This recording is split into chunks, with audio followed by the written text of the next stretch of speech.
Culture, values, purpose, DEI. Sounds nice, but shouldn't we concentrate on making money? Welcome to Follow the Sustainability Trends in Business. In this episode, we will talk about values, corporate culture, and other behavioral aspects of sustainable businesses. Before jumping into culture, let's step back and see who does what in a company. As sustainability requires action on many levels, the structure is indeed important. The Nordic corporate governance model is not the only one, but it is what I'm going to present here. The US has a slightly different one, and the Central European model is yet quite different. I like to put employees on the top because they do the work. They, after all, execute the strategy. Then we have management, and the management responsibility is for execution and planning in their own field, and they usually participate in the strategy process depending on which level of organization they are at. On the top we have, or here actually in the bottom of the company, we have the CEO, who is responsible for execution and preparation of the strategy. Well, CEO is responsible for everything that happens in a company. Then we have the board of directors, a group of wise people, and the BOD's role is to represent shareholders. So every BOD member needs to remember that they are there representing all shareholders, trying to create value, trying to bring the owner's strategy into the company. And the BOD has a lot of official duties. It ascertains validity of strategy, assesses reporting, risk control. They belong to the pack. Possibly the most important duty of the BOD is hiring and firing the CEO.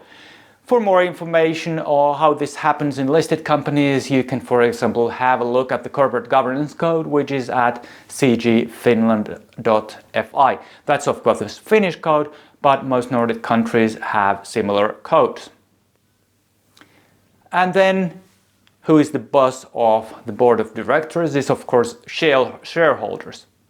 And shareholders exercise their power officially through the AGM, annual general meeting, by electing the BOD, asking questions and telling their opinion. But in practice, large shareholders, even in large companies, they can express their views directly to the BOD, board of directors, and the board of directors needs to understand these wishes. But there is an interesting thing here, and it is the time scale. Employees have to worry about today. Management needs to worry about tomorrow. The CEO needs to worry about, of course, today and tomorrow, but about next year and maybe next couple of years. The board of directors should be rather a strategic thing, so they should worry about the strategy period, which sometimes could be called the Piatiletka 5-year plan, because sometimes strategy planning looks like that.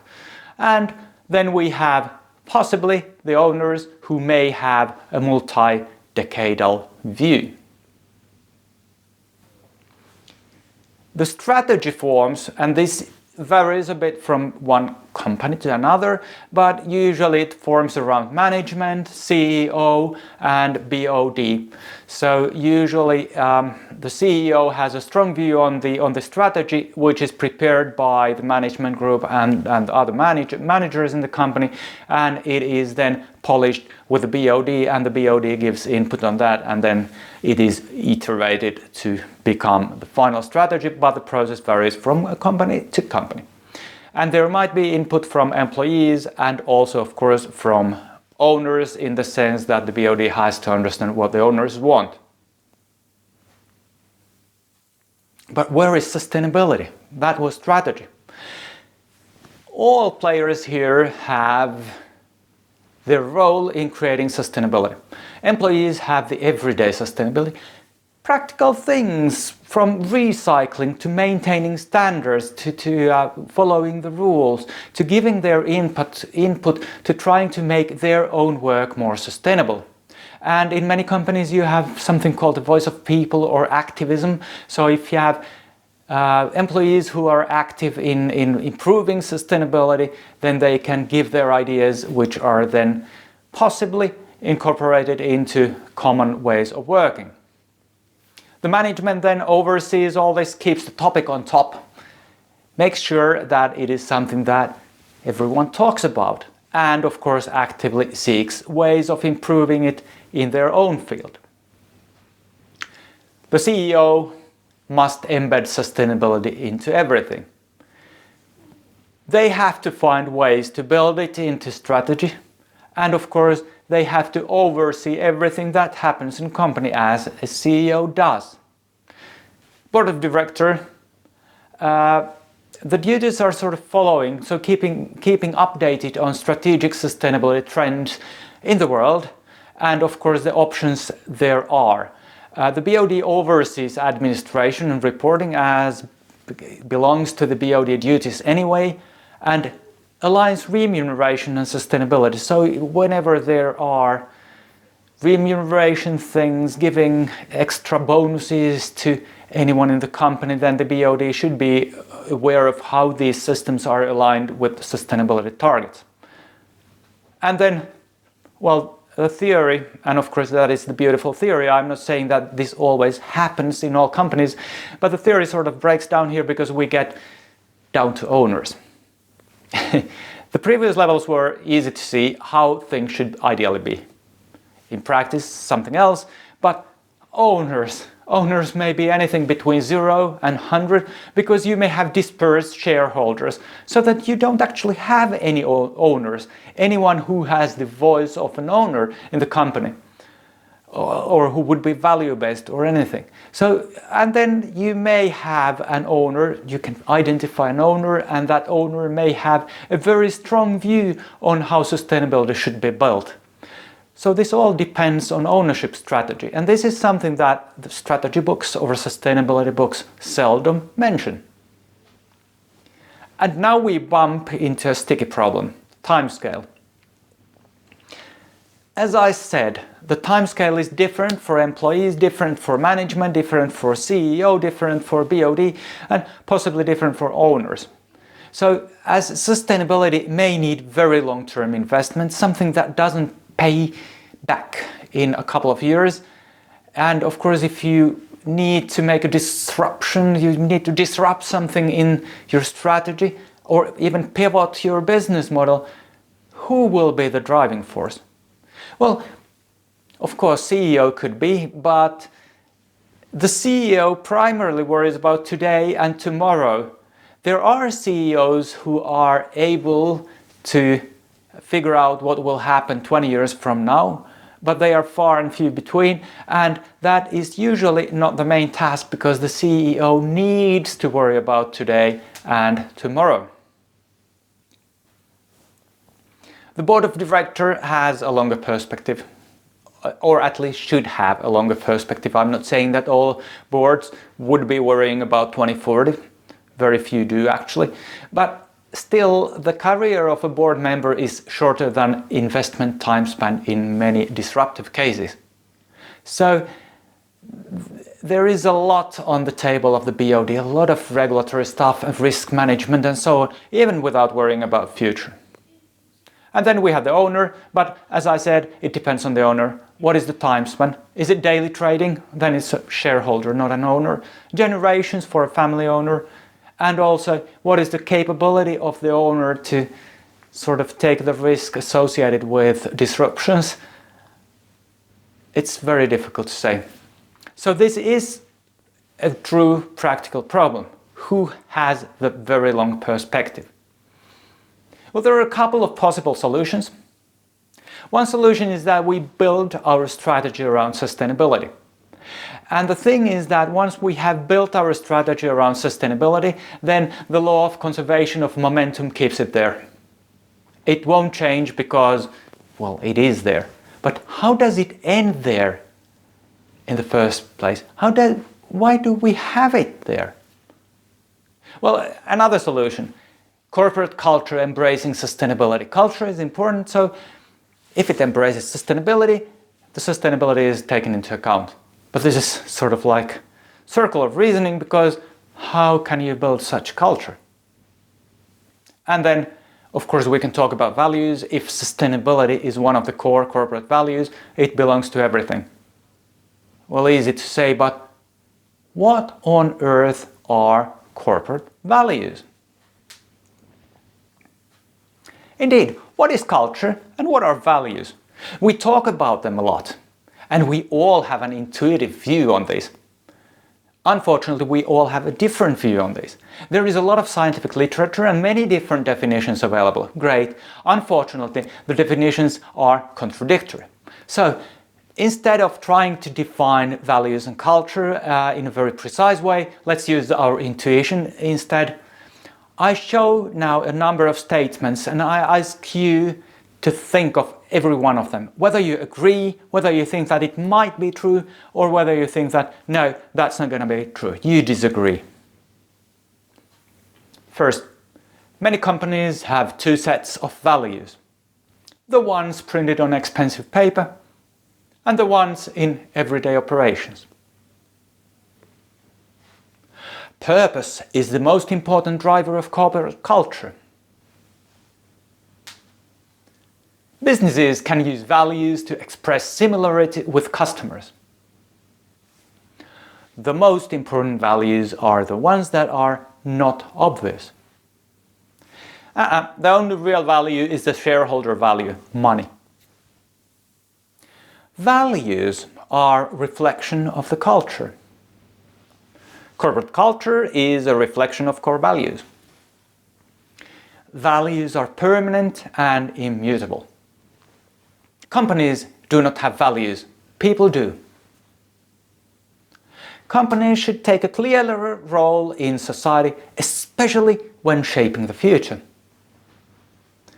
Companies must not express values which have no direct impact on their financial performance. And finally, all people in the company need to share the company values. None of these statements is completely bonkers. There is a rationale behind every single one. I have done a poll on this previously, and the results are far from unanimous. There is no absolute right or wrong. Of course, I have my opinions, but you may have yours, and tomorrow I may have other opinions. But despite all this messiness, culture may be an important thing. Peter Drucker is often misquoted as saying, "Culture eats strategy for breakfast." That was actually probably said by Steve Jobs or Jack Welch. Well, important in any case. There is no universally accepted framework, so I use my own. I see purpose as the foundation, as it answers the existential question, why do we exist and what do we do in this society? Culture and values stand on this foundation as parallel entities. Culture is about how we do things, how we interact. Values are guiding principles or fundamental beliefs behind our behavior. They have an intricate interaction, and one could say that actually culture is how we see the values, or values only exist when you behave according to them. But anyway, there is an interaction, and to make this more complicated, I could draw a two-way arrow between them, but let's keep this simple. And finally, strategy is set on culture and values. If the lower layers, purpose, culture, value, are not aligned, our strategy may fail. So if the official values of the business and culture drift apart, run for your life.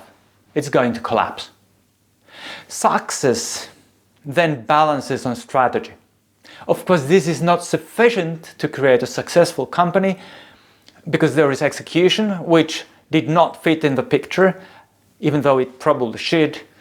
It's also a reflection, or an important part of execution is culture and values, or it is where you can see culture and values, but again, I'll try to keep this simple. And of course, you can have an awfully bad business strategy for a number of reasons. This is more, the idea is that if your culture and values don't support your strategy, then don't expect to be successful. And of course, I'm not saying all this would be set in stone. Culture can be shaped. It's a bit difficult, but it can be shaped. Values can be revised, and companies can even be repurposed. Companies can change their purpose. My message is that all this needs to fit together. Yes, this is complicated and you can choose to ignore everything, but please remember that all companies have culture and values, regardless of whether they say them aloud. If you want to dig deeper into this, pick some large and well-known companies and look at their values. You'll probably notice that someone has been using copy and paste, but some companies really have values, at least some values, reflecting their business. Well, if after all this value and culture talk you just strongly disagree with me and think that you know better, great, because then you have been thinking of values and culture, but they are important from the business perspective. After all this theory, I cannot resist to show you a case of a company with a very strong purpose. And now I have to admit that I'm extremely biased because I'm going to present the case of Vaisala, and I am currently the chair of the board of directors of Vaisala. Vaisala is a listed company. It was founded in 1936.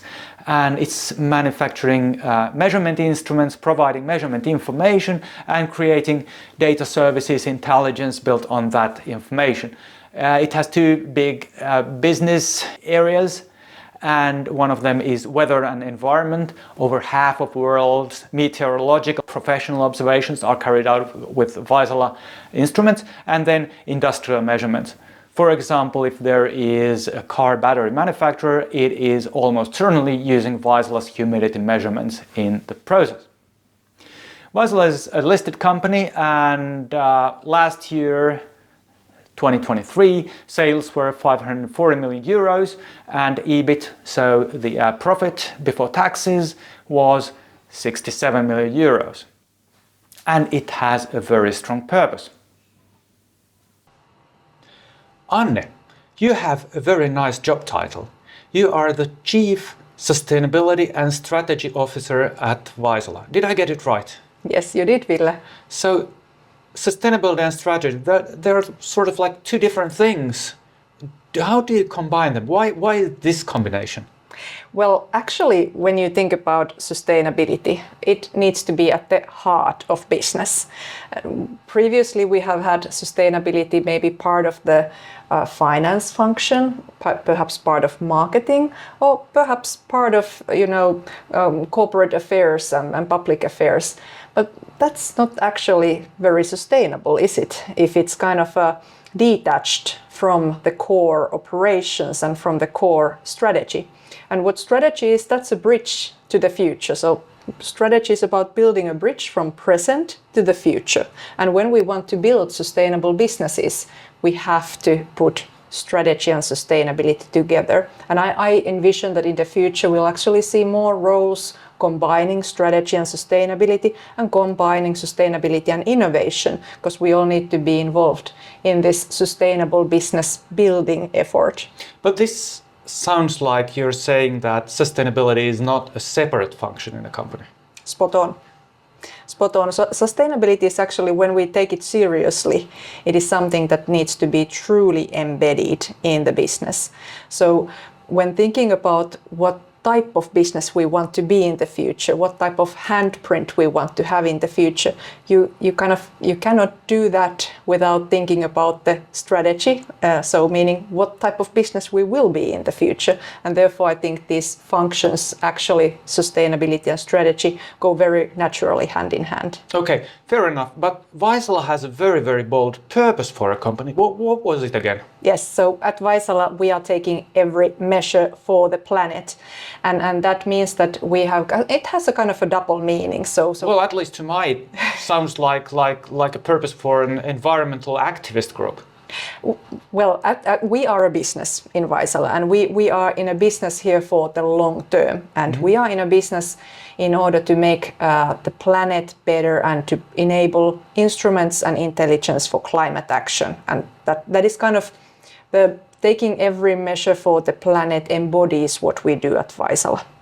And if you think about kind of companies that have actually a very long-term sustainable financial performance, those companies actually do have long-term focus and higher calling, meaning this sustainability, and they also have tangible evidence for their higher calling. So you could think about it in a way that shareholder profits are important, but by no means sufficient to build a robust future business, and therefore you actually do need a strong purpose in order to attract the best talent, in order to unite and motivate people for the higher calling. Because, well, just making money is actually, it's not very inspiring, right? Well, inspiration, yes, true. That I can subscribe to, but then isn't it so that if you have a very strong purpose, like in this case, making climate action, then isn't that a limiting factor? So it actually limits your strategic options and makes the company less profitable. Actually, vice versa. So there is actually fairly strong scientific evidence that those companies that have a strong purpose and have a long-term horizon, they are actually also outperforming when it comes to financial profits. Then we can go to a more philosophical question that do you even need to justify having a higher calling and having a sustainable purpose as a business? Do you need to even justify that with, making outsized profits? But when then, and you think about it, kind of a financial performance, in my view, is part of the sustainability, because, well, you cannot be in the business for a very long time unless you're also making profit. So we should be talking more and more about this triple bottom line. And for the financial performance, we already have very good metrics in place that have been developed over decades in terms of how do you measure growth and how do you measure profitability. But how do you measure that we are actually truly living up to our purpose? How do you measure this higher calling? I think that there we have a lot to do as businesses, and of course it's kind of case by case, but I think it's highly intellectual and interesting problem that how do we eventually measure up this triple bottom line? That's interesting. Thank you very much, Anne. Thank you. I completely agree with Anne, also from the board of directors perspective. A strong purpose helps clarifying the strategy. I believe this will become more and more common in the future. Last topic in this episode is actually poking a wasp nest, because I'm going to talk about DEI. DEI is highly political. If you go onto X and follow the discussion on DEI, you'll get a headache. I'm not taking any political side in this. My view is a purely business perspective into DEI. So I'm not saying what is right and what is wrong. From the moral perspective, I'm telling what the business implications of this are. So just to make sure everyone understands what we talk about, DEI is diversity, equity, inclusion. And please don't mix equity with equality, because they are two different things. And sometimes this is appended by B. Diversity.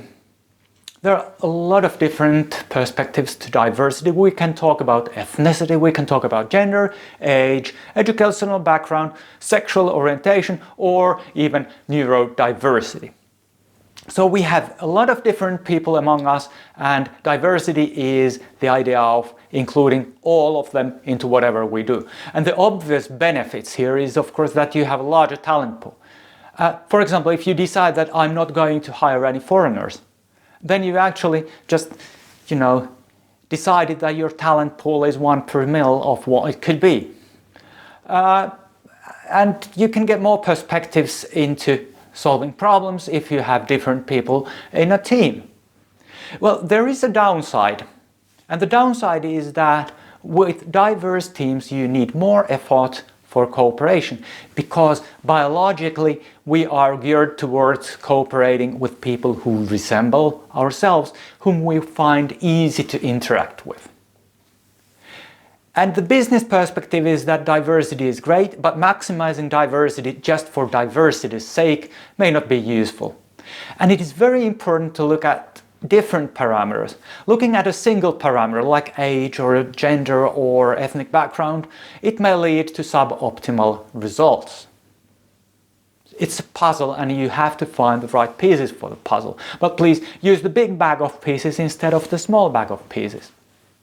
Diversity needs pushing and consideration because we have our own mental barriers. But if you have a group where everyone looks the same and thinks the same, then you are most probably going to miss a couple of perspectives. And then we come to the difficult part, equity. Equity is the difficult one which leads to most political discussions. Equality means similar treatment to everyone regardless of their background.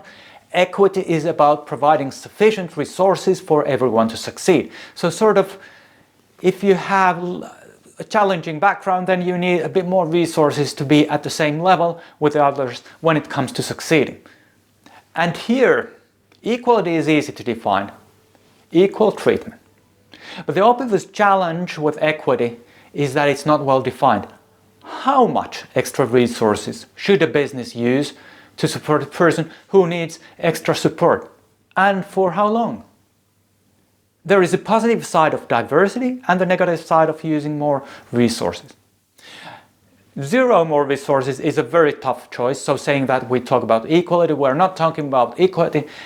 It's a very tough choice because anyone can end up, due to, for example, health reasons, temporarily requiring support.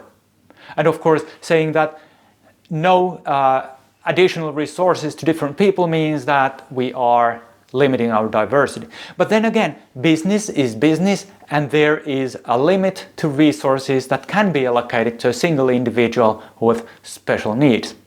And this is actually what causes all the political hassle, because we are not talking about equality, we are talking about equity, which has two sides to the coin. It leads to positive discrimination, if you want to call it that. And yes, in some cases someone may lose, we can admit that. So it's easy to understand why this triggers these political discussions. Businesses have to understand these implications and have to understand the framework and make informed decisions based on all the facts. I for inclusion, on the other hand, is an easy one. It just means that the culture should be inclusive so that all people are welcome without prejudice, without, before knowing them saying that you don't fit into my team. This creates an atmosphere of psychological safety, and of course it creates we and us thinking. It's easy to think that it's nice to go to a place where you feel that you belong to. It's easier to work for a company where you think you belong. So the business idea there is very solid. Sometimes I is emphasized by adding B, D-E-I-B, for belonging to the three letters. And that's actually a good thing. Someone belongs to the group. But again, there are limits to inclusion. Behaviors which do not belong to company culture are not acceptable. I would go as far as saying that inclusion includes everyone who subscribes to company purpose and values, not necessarily anyone else. Well, I hope we got through this minefield without too much damage and understanding the business implications of DEI and why businesses are talking about DEI. I don't think a company can thrive in the future without good diversity, understanding of equity, and an inclusive culture. Again, you are free to disagree, but please think of this from the business point of view. The whole society point of view, for example, to equity is quite different. This is all for this episode. See you